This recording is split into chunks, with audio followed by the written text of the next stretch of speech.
Panama case ایک fraud case تھا، پاکستان کی عدالتی تاریخ میں اس کی کوئی نظیر نہیں ملتی۔ سابق وزیر خزانہ اسحاق ڈار کی میڈیا سے بات چیت، مقدمے کے خاتمے کے لیے درخواست دائر کرنے کا اعلان۔ وزیر اعظم اور اپوزیشن لیڈر کے پاس نگراں وزیر اعظم کے تقرر کا آج آخری موقع۔ پی ایم ہاؤس میں شہباز ریاض آج پھر مشاورت کریں گے، معاملہ آج حل ہو جائے گا، شہباز شریف کو یقین۔ صدر مملکت کی شہباز شریف اور راجہ ریاض کو نگراں وزیر اعظم کے تقرر کے لیے آج کی ڈیڈ لائن۔ عارف علوی کے خط پر وزیر اعظم ناراض، اتحادیوں سے خطاب میں صدر مملکت کی آئین سے آگاہی پر شکوک کا اظہار۔ صادق سنجرانی، جلیل عباس جیلانی، حفیظ شیخ یاس سرپرائز۔ نگراں وزیر اعظم کے لیے شہر اقتدار میں کئی نام زیر گردش۔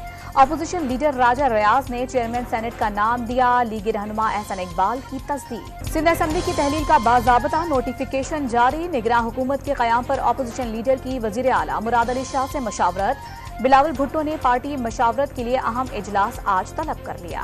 سندھ میں بھرتیوں پر ایم کیو ایم کے سنگین تحفظات، بیرسٹر فاروق نسیم کا چیئرمین نیب سے تحقیقات کا مطالبہ۔ شہری علاقوں میں زمینوں پر قبضہ ہو رہا ہے، پانی بیچا جا رہا ہے۔ مصطفیٰ کمال نے مردم شماری میں سنگین بے قاعدگیوں کا معاملہ اٹھا دیا۔ وزیر اعلیٰ بلوچستان کا اتحادیوں اور اپوزیشن سے اظہار تشکر، سوشل میڈیا پر پیغام میں لکھا، معاشی چیلنجز کے باوجود حکومت نے بلوچستان کے کونے کونے میں ترقی کو یقینی بنایا۔ توشہ خانہ کیس میں پی ٹی آئی چیئرمین کو سزا کے خلاف اپیل کا تحریری حکم نامہ، اسلام آباد ہائی کورٹ نے ماتحت عدالت سے مقدمے کا ریکارڈ طلب کر لیا، فریقین کو نوٹس جاری۔